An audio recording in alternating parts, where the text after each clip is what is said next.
Hi, everybody. Old guy here. And today's novel is this one, Roger Zelazny's To Die in Italbar, however you want to say it. This is probably the first Zelazny novel that I've ever read, at least that I can remember, which at this age is quite the hazard.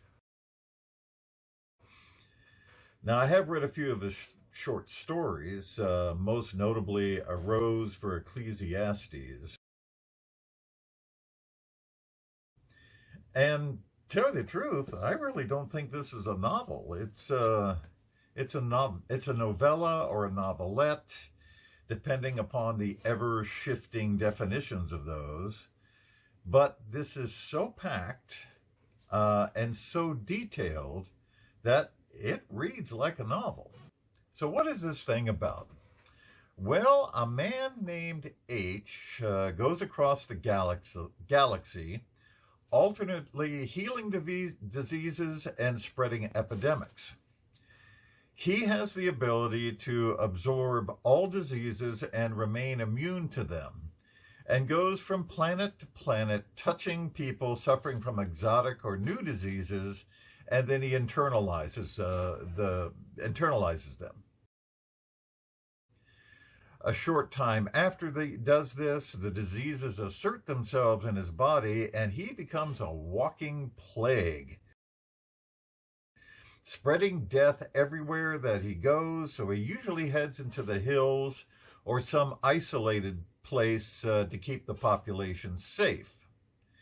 There, he goes into a trance that puts him in contact with a blue entity, whether a god of some kind or AI, don't really know. But this entity brings his diseases back under control and allows him to continue his work.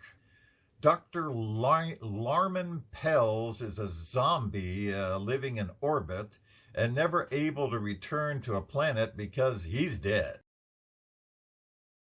Or pretty close to it.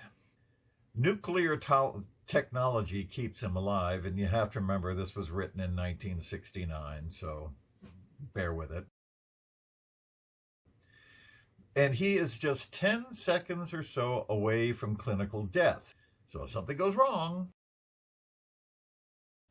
Pels is searching for H because he is convinced that H can cure him of death itself. Malachar Miles is the last commander of the old Earth forces that were defeated by galaxy alliances, and he lives alone on the ruins of Earth. He is not happy. He wants to find H and turn him into a weapon against the alliances, reasserting Earth as the center of power. John Morwen is Miles' best friend and former subordinate who can take dreams from sleeping clients and turn them into extraordinary sculptures. And Shind is a tribble. Best I can determine anyway. A telepathic alien who assists Miles in his search for H. On the planet Italbar, H makes a huge mistake. He cures a little girl, but then lingers too long and introduces a planet-wide plague that destroys the entire population. When he enters his fugue state, the blue entity has changed into a raging god of vengeance. And H must now spread devastation throughout the stars, just as Miles and Pels converge on his position. Time for a showdown.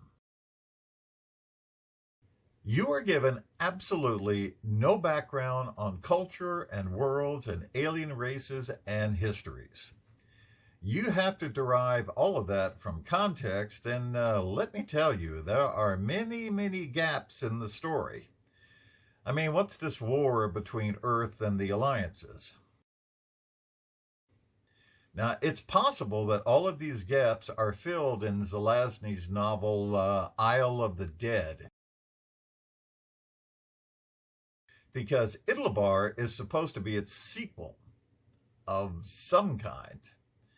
I have not read Isle, and from what I can figure, the only connection between Italbar and the Isle novel is a character named Sandow, who shows up rather oddly towards the end of this book.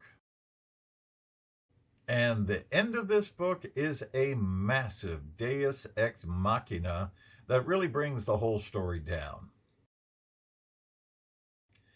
It feels as hasty as Zelazny admits it to being. He wrote this quickly in 1969 to fulfill the last part of a book contract because he needed money. He'd just quit his job.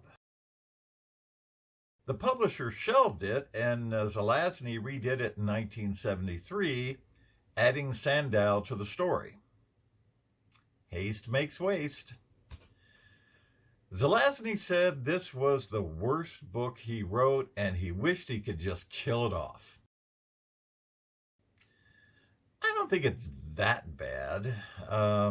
Just prepare to be a little puzzled. Old guy here. See you later.